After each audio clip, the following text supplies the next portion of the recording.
got this up and running properly. Doo-doo-doo. Let's see here. Hi guys, hold on one second. Let me just get this working. There we go. I think I've got it. Yeah, probably. All right. Hey everybody. All right. So nobody's here yet anyway, so that's fine. I can talk to myself. We're going to be doing something because I just found a new opinion and it sounded like a scorcher when I pulled it off. And I'm going to be including it in tomorrow, I think. I mean, we'll see once I get through it. But the plan is to include it in tomorrow's morning report. But I got to read it first. And I thought this one might be an interesting one to read with you. So, this is... Oh, I'll wait a second. Because I'll end up repeating myself a bunch of times. But this is going to be Storch v. Hegseth. I don't know anything about this case. Oh, mug. Put something in this. Storch v. Hegseth. I have to find out. I don't know anything about it, but it started out like a barn burner, and I said, "Ooh, this one sounds like it's going to be hot." So let's find out if it actually is or not. Who knows? Could get through it, and it's super boring. Doesn't seem likely, though. Let's see. Hi, Karen. How's it going? Let's see here. I'm going to start by looking at... So, we're looking at Storch v. Hegseth, which looks at the firing of inspectors general. And, you know, there's this whole shift potentially going on in the power of the president to fire people. And so a lot of stuff is up in the air right now. Now that the court has granted cert on the Slaughter case, everybody's like, oh, we don't know what's going to happen now, you know. And so people are sort of freaking out. What everybody thought they knew about what the president was allowed to do might suddenly be up in the air. And so figuring that out is going to be like kind of a big deal. And so there's been a lot of like panicked pacing. This case is challenges the immediate firing of inspectors general who serve as independent watchdogs responsible for monitoring their assigned agencies for fraud, waste, and other misbehavior. Now, of course, particular problem here is that without those people, you know, their job is to to be this independent watchdog. So if you make them not independent, then theoretically you have a problem. So we're going to find out exactly what's going on here.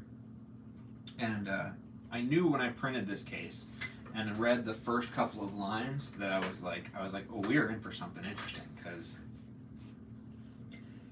it starts out pretty strong. So I'm giving this another couple of minutes. Would you guys mind tapping the screen a little bit if you're in TikTok? Just get us some people in here, get us some likes.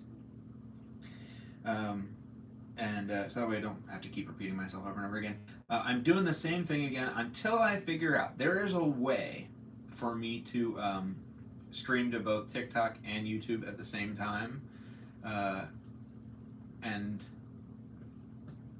you know, do it efficiently. I have not figured that out yet. I've tried a couple of things, it hasn't worked. So what I'm doing for the moment is I have quite literally 2 phones set up at the same time. The problem is that the YouTube phone doesn't tell me when I get messages. So what I have to do is so Karen, I see you over there. I see, yeah. So over on my computer, I have YouTube open so that I can see the texts. Every once in a while I have to remind myself to look over and make sure that I'm checking in there. And then I can see the people on TikTok messaging as well. But this is the best I can do for the moment. Oh, and you know what? I forgot. Hold on. TikTok, your audio is about to get better. Forgot to put that on. But YouTube, you're kind of stuck with the audio I have. I can see, so basically I can see as soon as, Karen, I can see as soon as you post something, but only for a second, and then it disappears, which is not a great way to make their app work, but it is what it is. All right, thank you guys for tapping and getting some people in here. Let me move this so I don't run into it. Otherwise, I'm going to be... So, this is the case that we're looking at today. It's called Storch v. Hegseth. And one more time, this is a case about firing inspectors general. Inspectors general, you know, there's this whole thing, you know, they set up this whole Doge infrastructure with the kind of underlying theory that they were supposed to be, they're supposed to be about government accountability and making sure things weren't being wasted and stuff. Well, that's the job of the inspector general usually. Every one of these agencies has somebody there whose job it is to make sure that they're kind of overseeing things and acting as like an independent person looking through and making sure that everything's being done properly. Well, the first thing that the Trump administration did was go through and fire all of these inspectors general. So it's a little contrary to the stated goal here. And so this is the case where we talk about that, and there's been this big opinion issued today, and that's what we're going to look at in a second. Again, Storch v. Hegseth, 25 CV 415, and it will be in the morning report in the morning, but I needed to read it, so I figured I'd read it with you guys. But I was just taking a minute for more of you to get in, tap the screen, like it, all that stuff, and now I guess I'll get moving. All right, so I'm just going to start here. This is the memorandum opinion, and you're going to see it starts out pretty hot. It goes like straight in. On May 28, 1972, U.S. Senators George McGovern and Herbert Humphrey, the two men running to become Democratic Party's presidential nominee, made last-minute preparations for their first televised debate, scheduled for that evening. The man they hoped to replace, President Richard M. Nixon, was halfway around the world in Russia. That day, he became the first American president to speak directly to the Soviet people by delivering a televised address from the Grand Kremlin Palace. While the senators debated and the president spoke, a few men broke into the headquarters of the Democratic National Committee at the Watergate complex in Washington, D.C. They copied documents and planted listening devices. Weeks later, they broke in again. This time, police, contacted by an alert security guard, apprehended them before they escaped. Two Washington Post reporters began digging. Had the men acted on behalf of President Nixon? The Nixon administration falsely claimed ignorance, and the rest, as they say, is history. A president resigning in disgrace, a public insistent on change, and relevant here, a legislature scrambling to shore up public trust. Told you, we were going to get there. She's diving right in. I think it was she, right? Yeah. In 1978, Congress enacted the Inspector General Act. The act created an Office of Inspector General, led by an Inspector General in each of several federal agencies to combat bureaucratic waste, fraud, and abuse. Exactly what Doge is supposed to be doing, right? Congress required that each IG be appointed without regard to political affiliation and solely on the basis of integrity and demonstrated ability, and it gave IGs the broad mandate to promote economy, efficiency, and effectiveness, and prevent and detect fraud and abuse in agency programs and operations. Congress required that IGs keep it fully and currently informed about problems and deficiencies related to the administration of those programs and operations. So, just a little note here. Oh, thanks for the tiny diny. Just a little note here, guys. What we are saying is that, oregano, that, there's this discussion of Doge. Doge comes from the executive branch. In theory, this is, even at best, the executive branch watching itself. The difference is the inspectors general are Congress watching. Congress has put its own people in there to keep an eye out and to report back. That's what the inspectors general are. And this is as we saw here, this is in direct response to Watergate. Fast forward about 4 decades. On May 15th, 2020, President Trump fired 2 IGs for loss of confidence. As the IGA, the Inspector General Act, requires, President Trump provided Congress 30 days notice of the terminations. Because the 2 IGs President Trump fired handled issues relating to his first impeachment, a bipartisan group of senators asked for the reasons underlying the terminations. None came. In response, Congress enacted the Securing Inspector General Independence Act of 2022, which requires the President to also provide Congress the substantive rationale, including detailed and case-specific reasons for an IG's removal.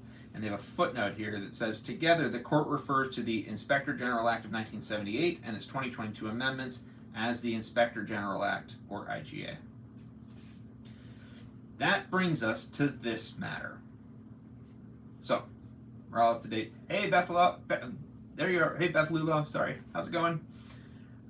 Would you rather eat sourdough or dildo? Oh, that's cute. It's very funny.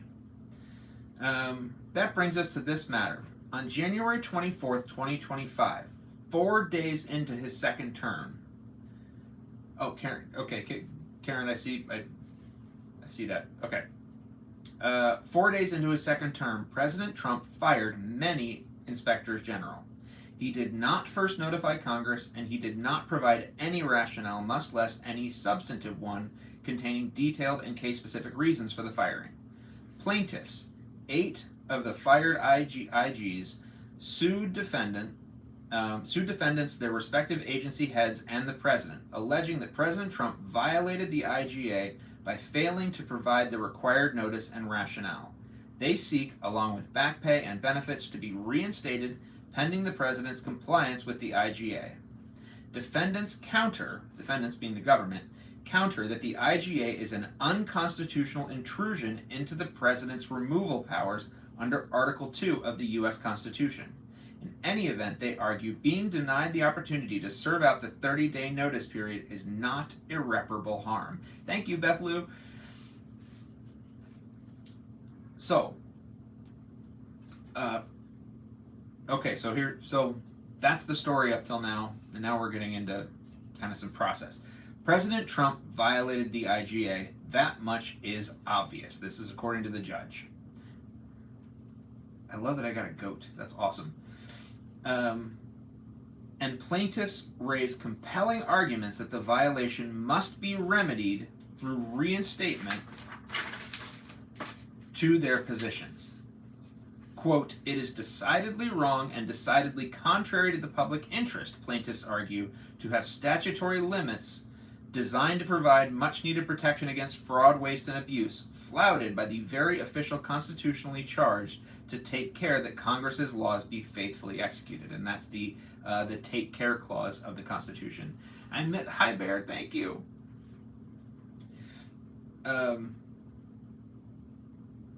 Yes, agreed. But under well-established case law that this court is bound to follow, plaintiffs must show, thank you very much, plaintiffs must show irreparable harm, and they cannot. Even assuming that the IGA comports with Article 3, plaintiffs' inability to perform their duties for 30 days is not irreparable harm. Moreover, if the inspectors general were reinstated, the president could lawfully remove them after 30 days by providing the required notice and rationale to Congress. Unable to reinstate plaintiffs to their position, this court denies their motion for a permanent injunction. So that is the injunctive relief portion of this. Just the injunctive relief, the equitable relief portion. And hey, Allie, how's it going? And I apologize, by the way, guys. I'm looking up and down, but I'm sorry.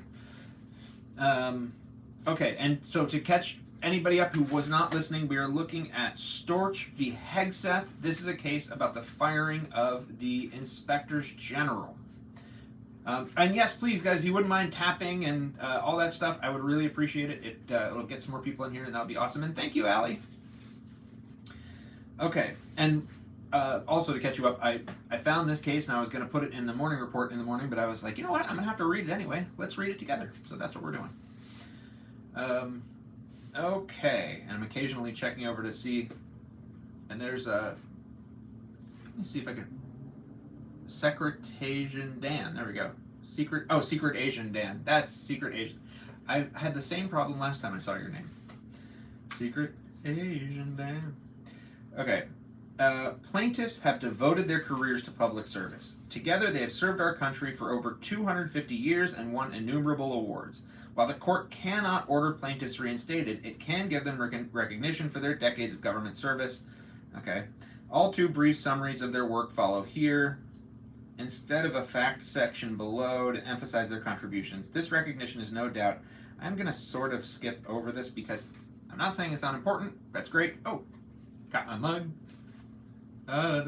Yes. The Aloha Duck, the morning report. Ooh, and you can buy this, and it's awesome. And I'm not saying it's not important, but we're looking for the legal argument here.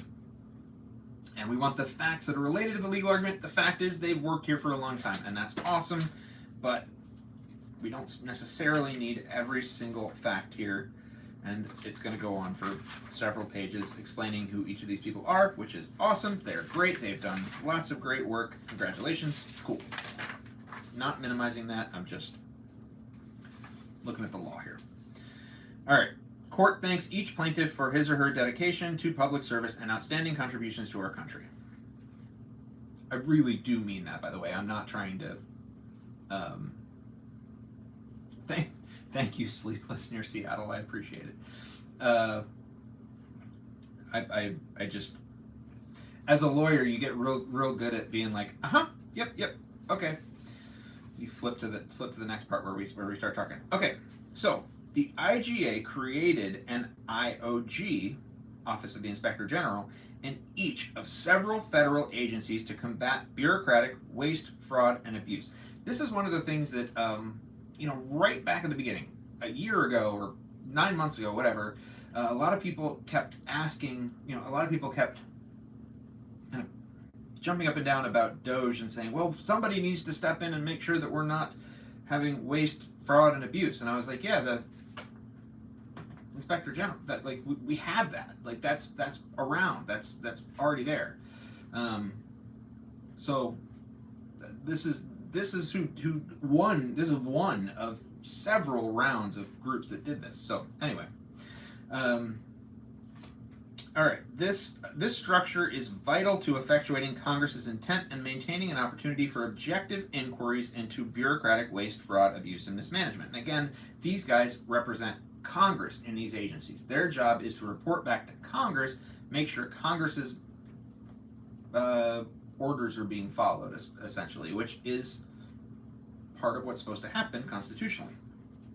Congress also created a nonpartisan watchdog, the Inspector General, to head each office of the Inspector General. Under the Inspector General Act, IGs are nominated by the President, confirmed by the Senate, with advice and consent. Sorry, there's a footnote. I'm making sure there's nothing.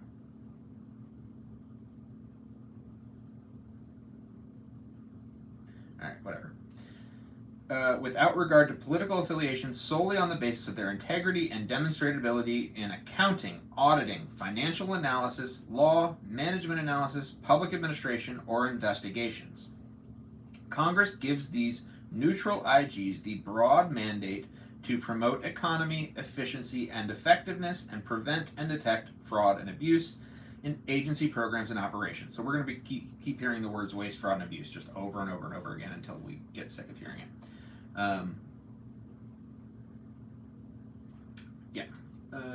All right. Inspectors General must keep Congress fully and currently informed concerning fraud, abuse, and other problems, and Inspector General must submit certain reports to Congress and otherwise answers only to the head of the agency of which his or her OIG is a part. That said, the president does have the power to remove an IG, but cannot do so blithely. It's a fun word. Before any removal, Congress has legislated that the president shall communicate in writing the substantive rationale, including detailed and case-specific reasons for any such removal or transfer, to both houses of Congress. And the president must provide this substantive rationale not later than 30 days before the removal or transfer. During the 30-day notice period, if during the 30-day notice period the president finds that the Inspector General's continued presence jeopardizes legitimate government interests, he can put the Inspector General on non-duty status, which is a lot to do. So, the parties do not dispute the relevant facts. Late in the day, on January 24th, the Trump administration fired 17 inspectors general, then filed this lawsuit. Each inspector general's termination message came in a 2-sentence email from either Director of Presidential Personnel or Deputy Director of Presidential Personnel. Email came without warning, without the required notice to Congress, and without the required substantive rationale. Congress took note. On January 28th, the chair, a Republican, and ranking member, a Democrat, of the Senate Judiciary, highlighted in a letter to President Trump his failure to provide Congress with a lengthy required 30-day notice and case-specific reasons for removal of the inspectors general, and they requested that he provide the notice. The firings were also effective immediately, even though the administration did not make a finding of any of the threat to the agency. Within days, the inspectors general lost access to their email accounts, personal. Okay, so that's where we are.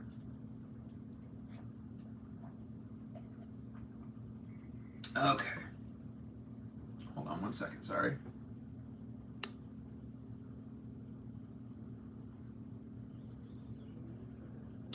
All right. Sorry, there's a mosquito flying around in here. I swear, living in the swamp, guys. What did the 2 lines say? Not sure. Okay. Let's see here. So that's kind of our background, our history, procedural background. On February 12th, plaintiffs sued the defendants in their official capacities, and the crux of their complaint is that the president violated the Inspector General Act and acted outside of his ability to act. Ultra vires, which means outside of his legal authority. By dismissing them without providing Congress with the 30-day notice, they seek to retain their positions unless and until the president lawfully removes them in compliance with the statutory procedure. They also seek an award of back pay and all that. Plaintiffs filed a motion for temporary restraining order and preliminary injunction. After hearing on the same day, the parties and court agreed to construe the initial motion as combined for a permanent injunction, but we already know the permanent injunction is rejected because of the fact that essentially at the end of the day they would be able to be removed anyway. There's no irreparable harm.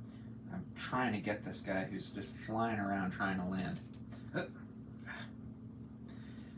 You guys remember when mosquitoes were a lot slower? Gotten faster, and now they're striped. Why can't the chief executive fire people who work for the executive department? Because a lot of them don't work for the executive department. That's why. Okay. So you got to remember that the government is not the executive department, right? Government, that's not how it works. So plaintiffs filed a notice of recent developments. Specifically, President Trump nominated new individuals to serve as inspectors general, and the plaintiffs filed similar notice regarding nominations. Okay. Now we're going to get into the legal standard. Remember, legal standards are sort of, whenever a case is reviewed, whenever a decision is reviewed, there's always going to be some sort of a standard that has to be a standard of review of some sort, and it's different. Standard of review can be used in different contexts, but in this case, it's going to mean what is the kind of question that we need to answer to determine whether or not to go one way or the other here. And the courts may not be in a position to do anything about this, and that's kind of, I think, what the court's sort of going to say here, but we'll see. Why are they assuming the reason the president would give to fire them to be substantive? I don't know, but that is what it's required to be by law. So, this mosquito is driving me crazy. All right, so the legal standard here is going to, so for a permanent injunction, you have to satisfy a 4-factor test.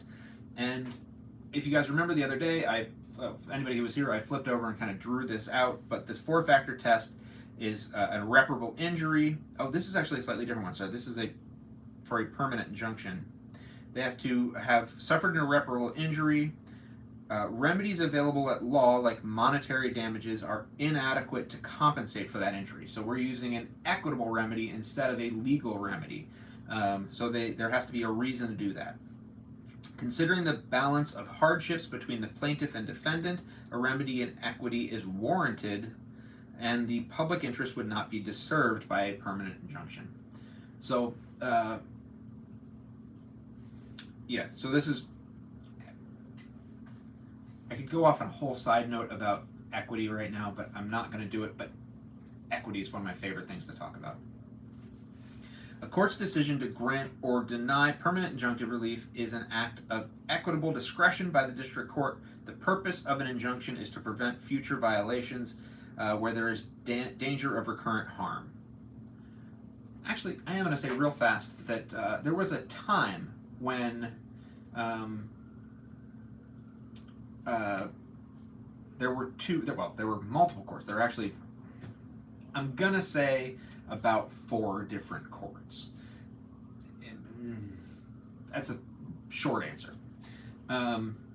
And they all kind of did slightly different things, and they had slightly different powers, and they had slightly different rules, and we're talking, let's go 1200s through to the 1600s or so. And slowly, they kind of start to merge back and forth a little bit, and a lot of them end up merging together. But the Court of Equity, which is sort of one of those 4, kind of stays off on its own. And it retained kind of its own set of rules and its own set of powers and just kind of does its own thing. And it still exists today. But we only have one court now. So we give that court the regular legal powers that a court has, and we also give it these powers of equity. But if it's going to use those powers of equity, it has to use the rules of equity too. And so these are, what we're talking about here is applying the rules if we're going to use the powers. So that's it. That's probably the best way I can do it quickly. But we are quite literally going back to about the 1200s to get into that explanation. I did a whole video on it. Actually, I've done a couple videos on it, and it's really fun to study. But and actually, there are a couple of states that still have separate courts of equity. The Magna Carta era. Oh, good stuff. Oh, it's good stuff. All right. On the merits, the court finds it likely, indeed certain, that the plaintiff will succeed in arguing that their terminations violate the IGA. So, guys, that's really important. Hands down, the president violated the Inspector General Act. That's what the judge is saying here. There is no question the president violated the Inspector General Act. So, that's a pretty clear answer. You don't usually find it likely. Okay, never mind. She does say likely, which is something that I do a lot. I have a tendency, I never say yes or no. I always say likely or unlikely. But it's a pretty strong point. Okay, so the Inspector General Act provides that Inspector General may be removed only by the President, who shall communicate in writing the substantive rationale, including detailed and case-specific reasons for any such removal or transfer to both houses of Congress, not later than 30 days before the removal or transfer. And defendants concede that President Trump did not do that. So, this is the rule, and the defendants, the government, fully agrees that they didn't do it. Yes, this is Storch. They fully admit they didn't do that. So there we go. Did not comply. While defendants contend sotto voce, I forget. You know what? I'm gonna ask because Di's here. I forget what sotto voce means. Something in a something voice, and there's we'll see in a second. That removals complied with the text. The court has no difficulty concluding otherwise. So they're saying that it complied with some. So defendants also raise a constitutional question, which is, does the Congress have the right to limit the president's power to remove inspectors general? And this is what, somebody just asked whether why the president shouldn't be able to just remove people, and there are several reasons, but I'm guessing we're going to get here. This is a close call under the best of circumstances. Congress can provide tenure protections to certain inferior officers with narrowly defined duties. These protections cannot be extended, however, to principal officers who, acting alone, wield significant executive power.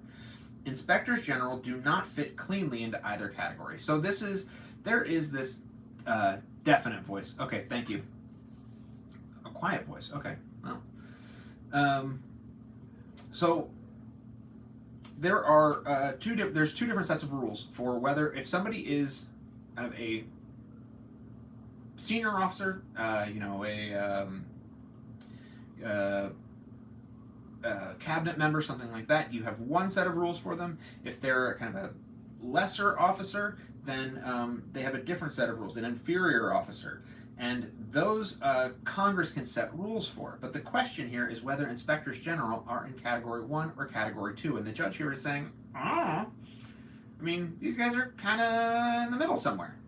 So if Congress ignores the court, what can they do? It's a good question. We're supposed to be here. This is a government of consent. So in theory, we all consent.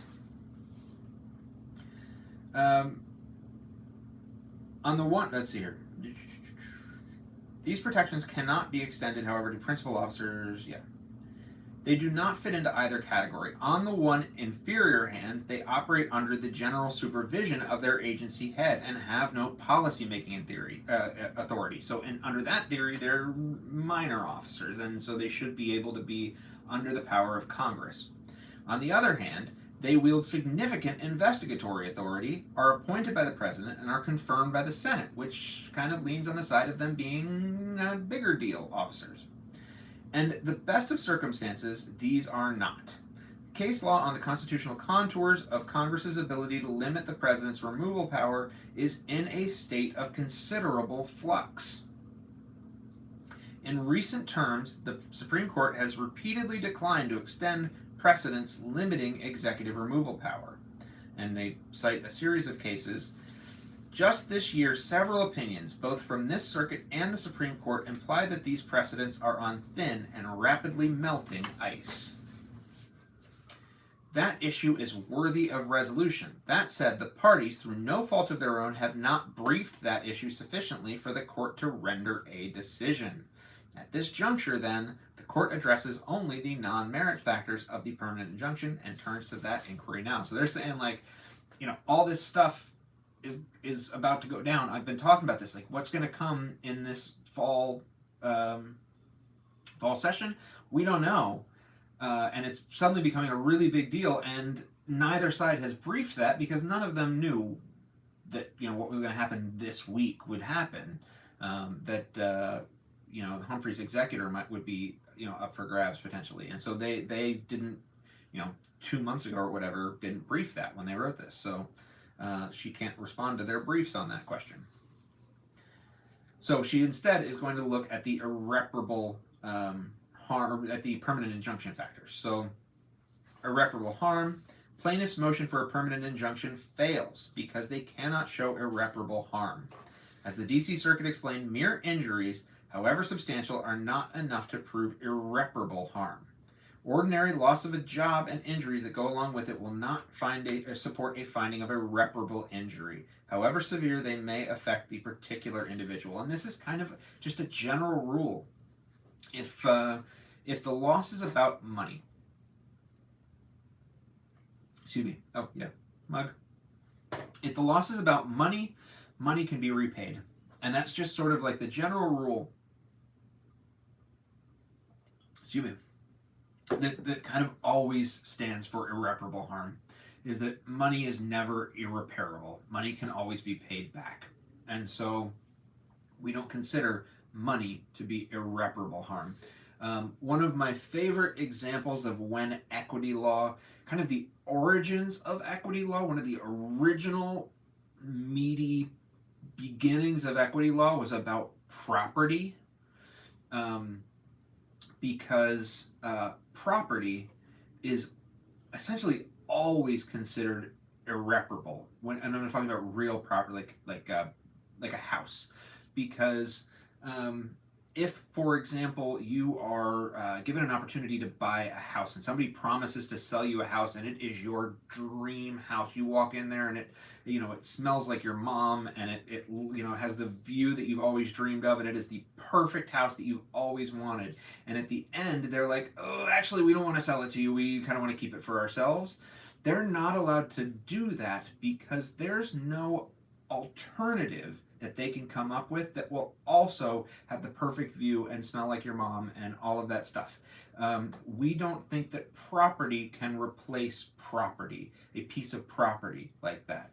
And so in that case, equity can force somebody to sell you a house because it's something so special and so singular. Here and $500 here are the same thing.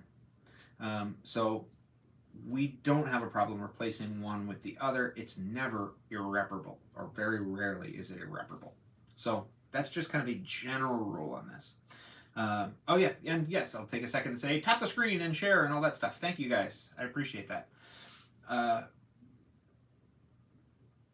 Promise a job in another state and then revoke after they moved there. I think that's reliance, right, Di? I think. But the reason I always think of property is because back in the 1200s, the original equity court, the reason it was set up was it was one of the few things that the king cared about, and that's why it has so much flexibility, is because it was the king's power, and he could just do whatever the heck he wanted, and property was kind of one of the few things he cared about. But it's also a very similar thing when, if somebody promises that, promises you a job and you move all the way there and sell all your stuff and whatever, then you have this reliance interest. You've relied on their promise to move. The reputation for being fired, that's a whole other argument. That's a liberty interest. I could go down a huge rabbit hole about that, but it's a thing. It's a whole other discussion. Believe it or not, that is what liberty means, or that's part of what liberty is. When we say life, liberty, and property, liberty, the ability to get a different job, and that ability being restricted because someone has said bad things about you, that's considered a damage to your liberty interests, and you can sue under that theory. That is where that ended up. For some reason, it ended up under liberty interests. The only reason I know that is that I had a huge case I had to deal with a couple of years ago that was all about liberty interests. So, all right. We are looking right now, by the way, for those of you who are wandering in, at Storch v. Hegseth. This is about firing a bunch of inspectors general. And where we are headed here is that the plaintiffs who requested a permanent injunction to get their jobs back looks like they are going to lose that fight, even though the judge says that it is clear that the Inspector General Act was violated. Do I have to get an RFID chip in to prove citizenship? Yes, you do, Robert. Every time. Okay, plaintiff's motion for a permanent injunction fails because they cannot show irreparable harm. So that's what I was just explaining. And this is an equitable remedy. In equity. No, Robert Lukens is not a Bob.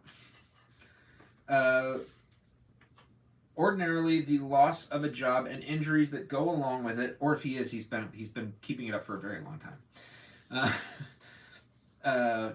Ordinarily, the loss of a job and injuries that go along with it will not support a finding of irreparable injury, however severely they may affect a particular individual. Thus, in a typical case which an employee challenges their firing, loss of a job does not constitute irreparable injury. So, except in the example that Attorney Dye gave, where you moved and sold your house and all that stuff because they promised you a job, and then you get there and they're like, nope, there's no job. As a general rule, if it's just about money, that's not irreparable. The Supreme Court has recognized the well-established rule that government has traditionally been granted the widest latitude in dispatch of its own internal affairs. In government personnel cases,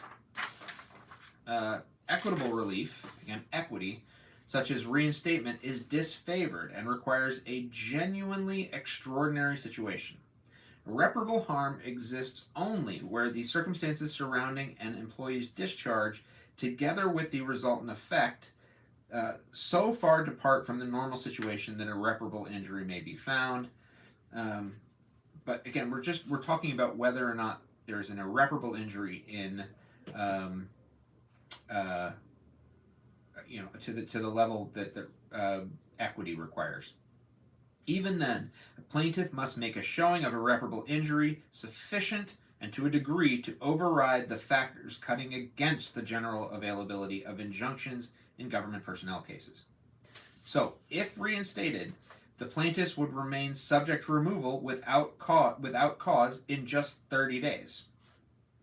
So that's part of why they're saying there's no irreparable harm, because even if they put them back, it'd only be there for 30 days. Tap the screen and help. Yes, thank you very much. Yes, tap the screen and share and all that stuff.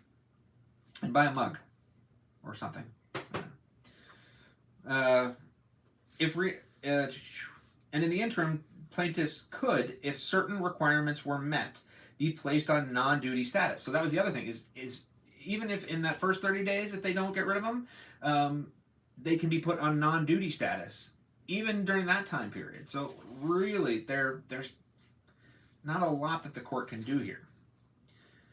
These statutory provisions undercut the plaintiff's claim that deprivation of a statutory right to function constitutes irreparable harm. That plaintiffs hold presidentially appointed Senate-confirmed positions does not alter the analysis. Their roles are neither protected by a fixed term nor subject to for-cause removal restrictions. So, a lot of what we've been talking about in these other cases is that people like the person, the FRB, Dr. Cook, can't be removed without cause. But these guys don't have that restriction. The only thing is that if they're removed, Congress needs to be told why. So that's the big thing. Nor is there an unprecedented separation, which it's in quotation. So my guess is that's what they said in their filing, is that they probably said it was unprecedented, and they said there is not, excuse me, an unprecedented separation of powers concern here, or any unusual actions related to the discharge itself. Inspectors General are officials in the executive branch. Aha, okay, so there's the answer. And the President's authority to remove Inspectors General is undisputed. The question here is whether the President's failure to provide the required 30 days notice and rationale to Congress constitutes irreparable harm to plaintiffs. Failing to provide such notice is a statutory violation, not a structural breach or the kind of extraordinary situation needed to justify injunctive relief. Plaintiffs cite 3 different court cases to support their position. Each one is distinguishable. So they're going to go through these cases now. Let me check in here because I'm...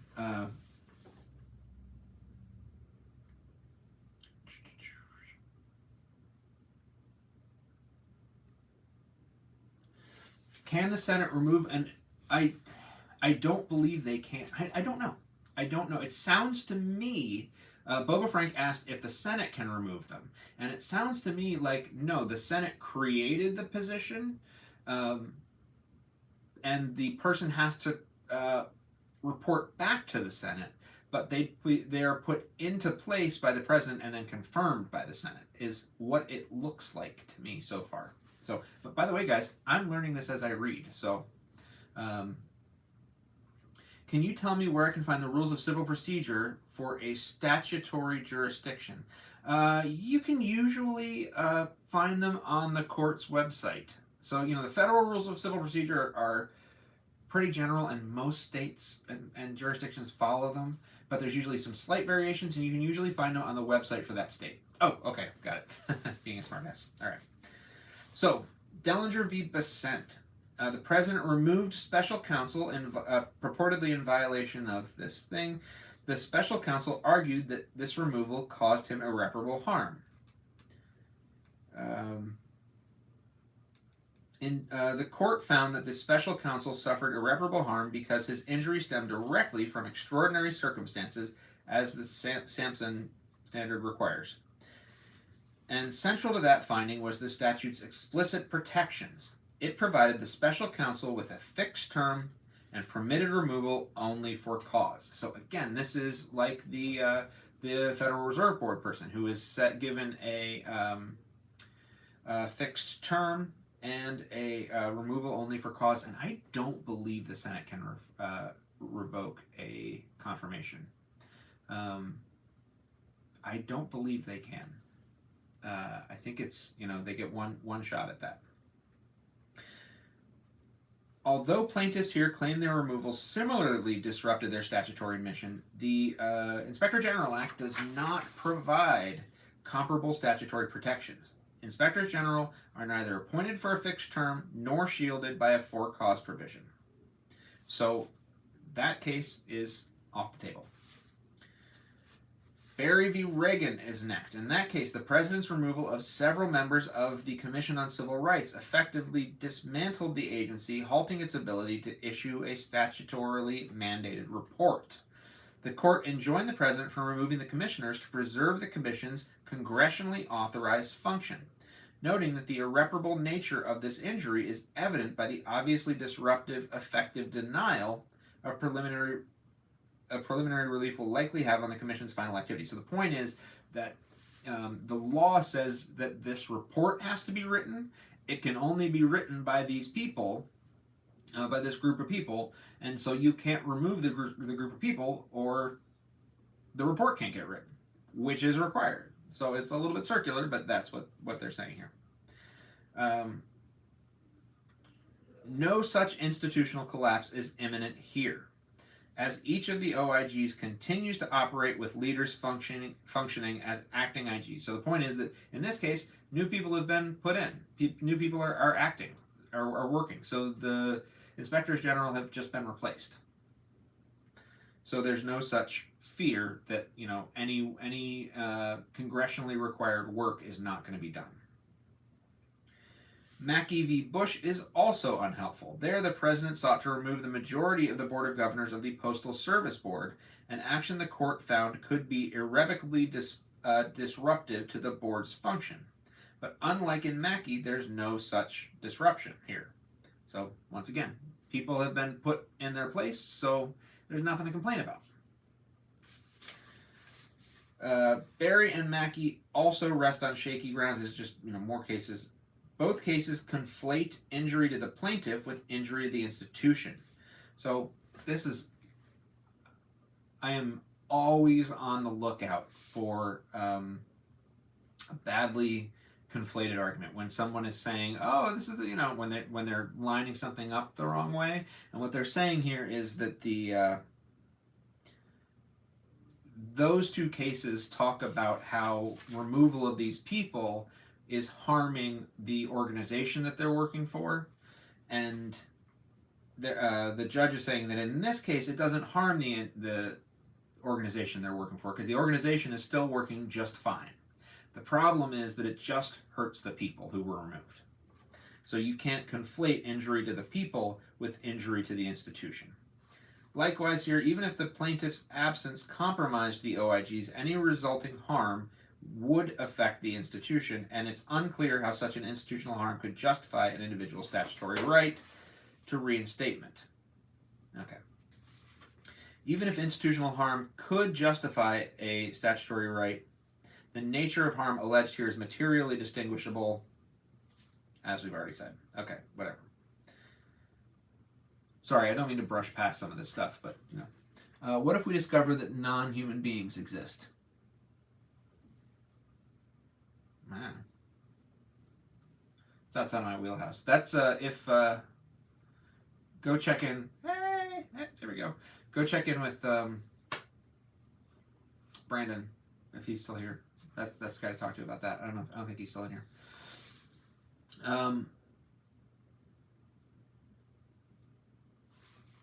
Thanks. Can I get a channel? Okay, so. Oh, I see what you were saying. Okay, sorry.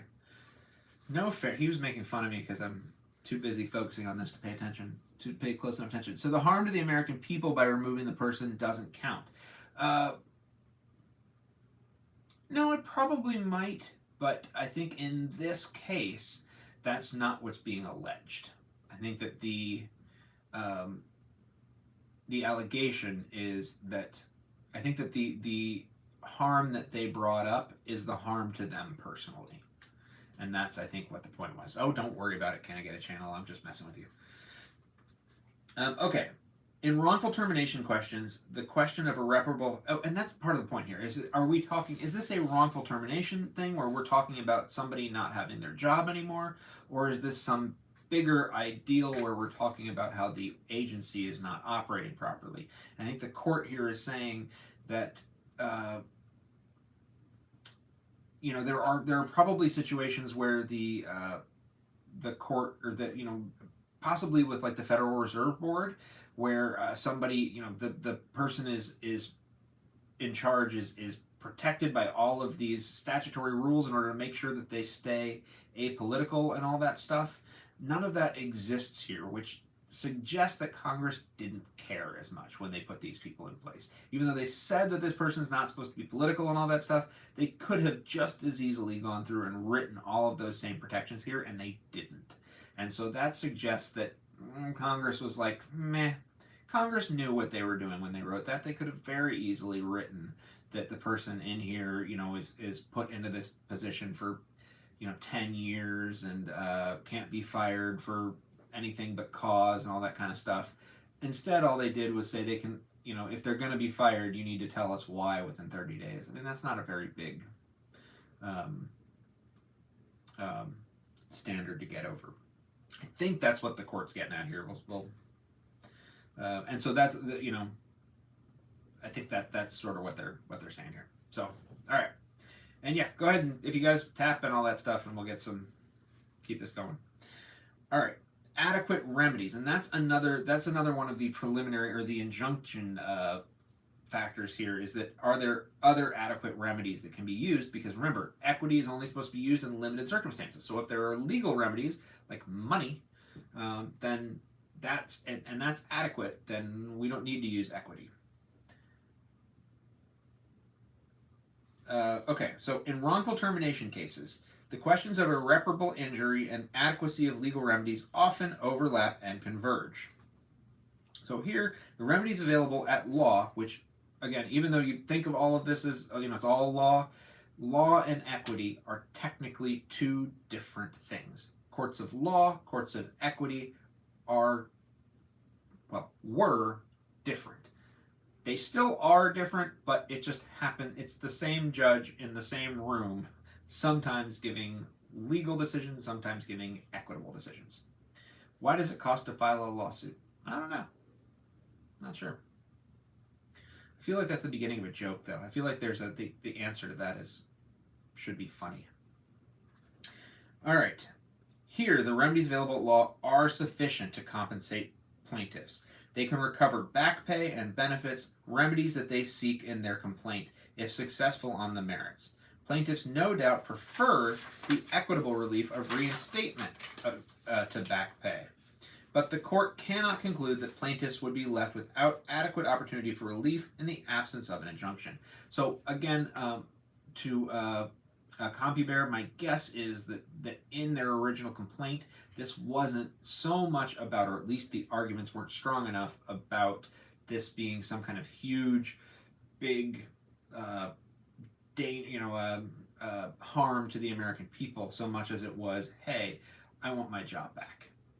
I'm supposed to be getting paid. Where are my benefits? Those were the ones that were strong enough for them to keep up. Uh, how else will the lawyers pay for suits? It's good. Okay, and then we have balance of hardships and public interest, which are always going to be in these equitable things. There's always going to be a balance of the equities discussed. So, you back? Can I get a channel? All right. Third and fourth factors, which consider the balance of hardships and public interest, respectively, merge when the defendant is the government. So that's part of the thing. So there's the third and fourth factor in all of these questions, but they are, you balance the hardship of one side against the hardship of the other, and you consider whether the public interest is served by one or the other. But when the government is one of the two parties, the hardship against the government and the public interest are basically the same thing. So, isn't necessarily always true, but it's all going to be decided in the same thought process. So they're saying that they kind of merge together here. Together they tip, if only slightly, in favor of injunctive relief. So they do actually, she's saying they do actually go in favor of the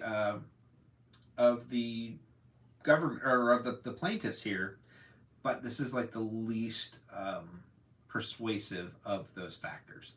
And to answer Robert, can you sue your lawyer if you lost? Absolutely. And I had a great case this morning in the morning report where the lawyer wrote the entire appeal using ChatGPT, and all of the case citations were fake, and the court just outright dismissed the case, just said this is garbage, totally dismissed the case.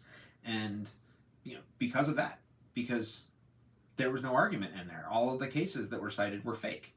And so my guess is that plaintiff, or that the lawyer's client, is now going to sue the lawyer for any money that they could have gained or could have won in that case, because the lawyer didn't do his job.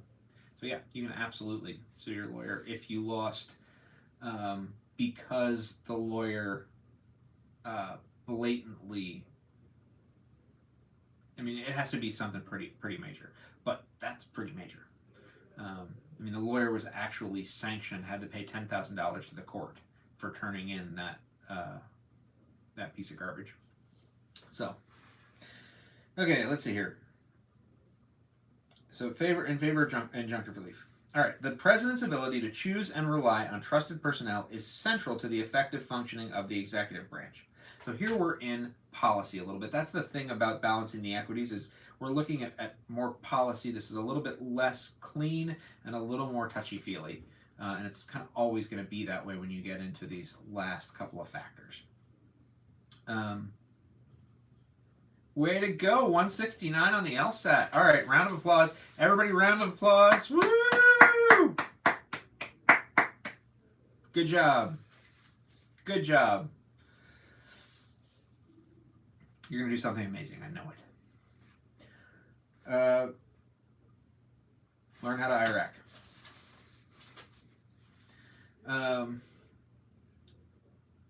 Trust me, learn how to IRAC now. Start practicing. You're gonna be so far ahead when you get in there. All right, as the Supreme Court explained in Free Enterprise Fund, whatever, the Constitution was adopted to enable the people to govern themselves through their elected leaders. I'm gonna be using that quote because that is going to help me explain something else. So the Constitution was adopted to enable the people to govern themselves through their elected leaders, which is something I keep saying. IRAC, R-I-A-C, issue, rule, application, conclusion. It is how all legal logic is broken down. You ask, well, I always say FIRE Act because it's facts, issues, rule, application, inclusion, but you start with a set of facts. Issue, you ask a question. Rule, you list all of the rules. Application, you apply the facts to the rules to answer the question. And then conclusion, you answer the question. Issue, rule, application, conclusion. And most of the time, if you look in a case, it's going to be in that order. To take care that, To take care that the laws be faithfully executed, the President is vested with the power to remove and thus supervise those who wield executive power on his behalf. Without this authority, the President could not be held fully accountable for discharging his own responsibilities. The buck would start somewhere else. Ooh, I love this. Counter arguments, Brian, I love it. Okay. Thus, limiting that removal power risks undermining core executive functions. This all favors defendants. The Watergate scandal, which, recall, is where we started. I don't know if anybody was here when we started, but that's what we were talking about way back at the beginning of this case. Is revealed an equally important public interest, ensuring independent oversight of the executive branch, which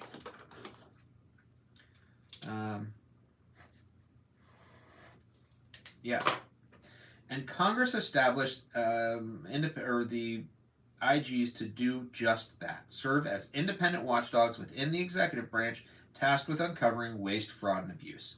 Their effectiveness depends on their ability to operate free from political pressure or retaliation. Firing inspectors general without providing Congress any notice or explanation encroaches on this independence. So how can they stay independent if they can just be fired with absolutely no explanation?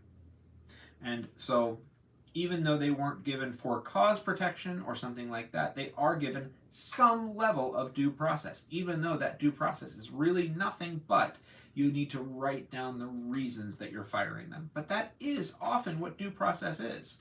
So that's important. Worse, such actions raise the risk of appearing retaliatory, which can chill inspectors general investigative work. And that is a concern we have in a lot of cases right now.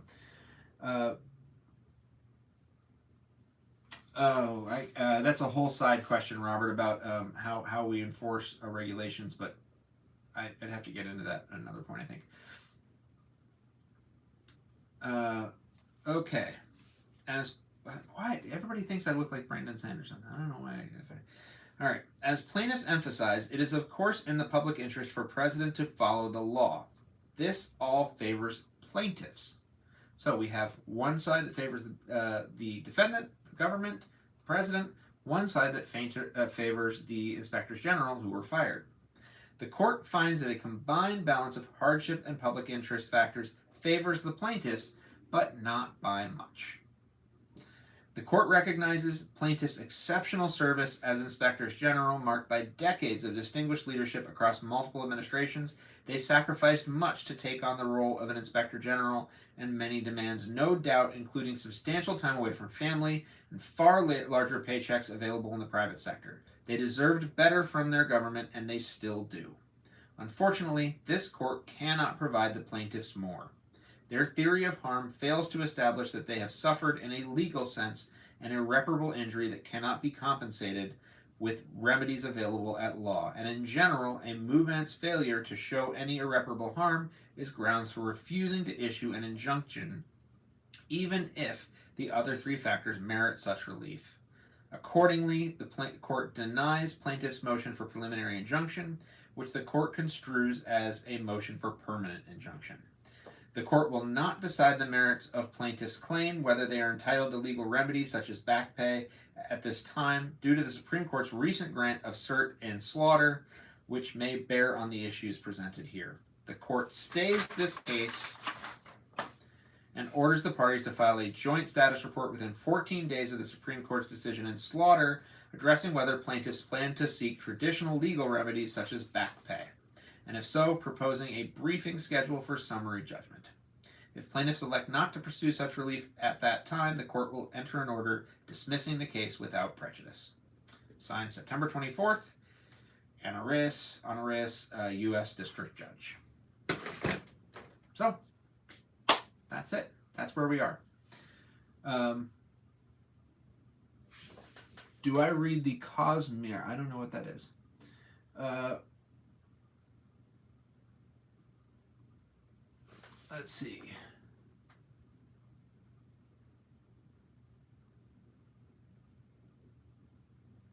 Make sure I didn't miss anything. Okay, so that's where we are, guys.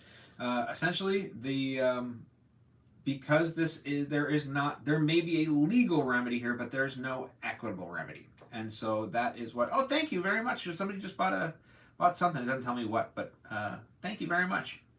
Probably the mug, I'm guessing. But yes, so there it is. I love this mug. I am so excited. You guys, I have merchandise. I can't believe that I have merchandise in my life. How cool is that? Like,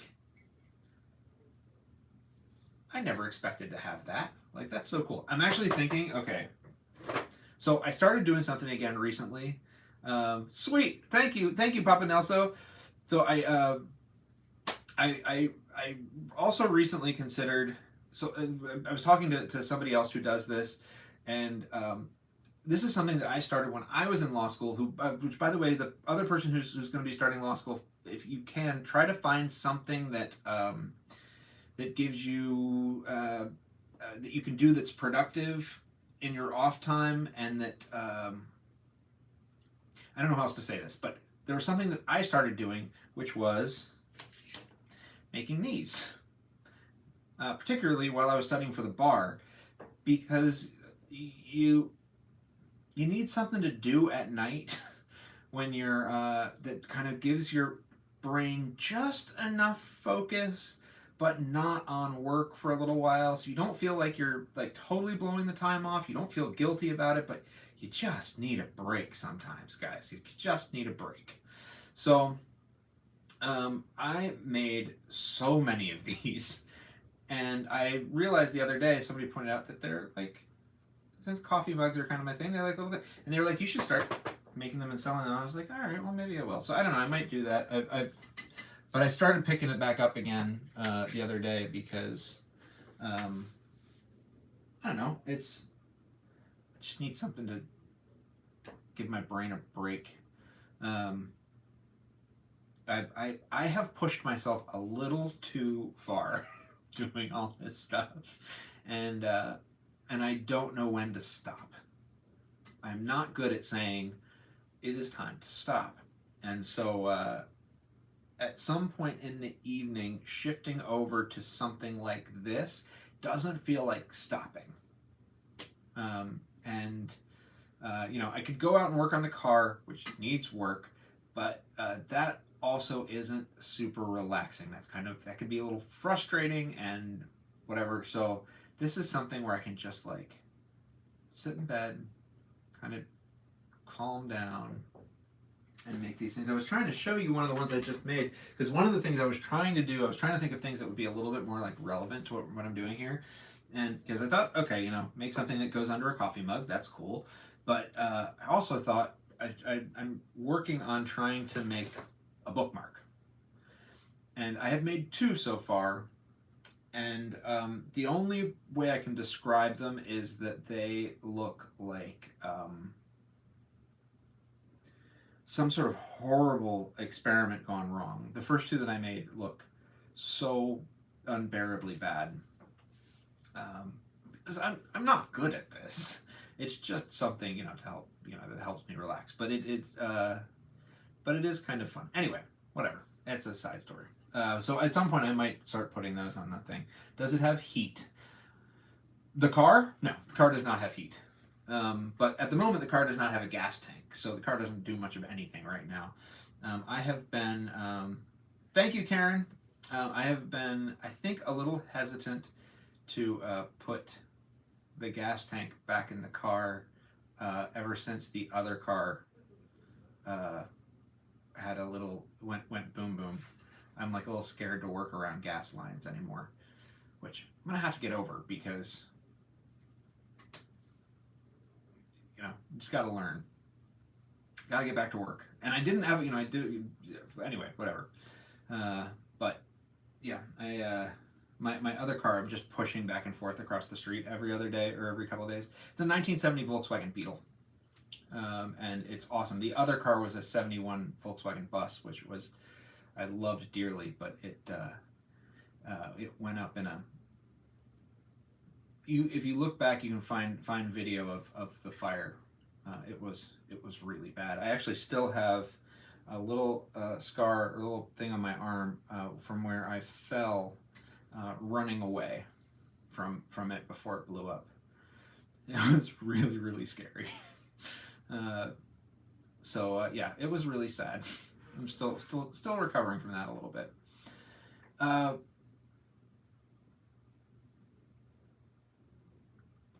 We are talking about pickles in the morning. I don't know, man.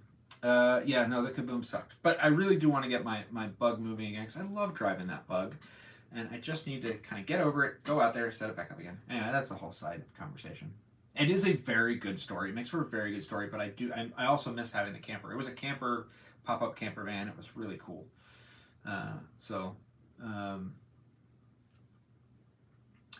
Thanks, Nick. All right, guys. So I'm gonna wrap up. It's been about an hour. Has it been about an hour? Yeah, it's been a little over an hour. Good. This will be on the morning report in the morning. I don't have a lot of stories because one of the stories I'm going to be telling you guys in the morning is that the docket's been a little dry lately, because I think everybody sees that the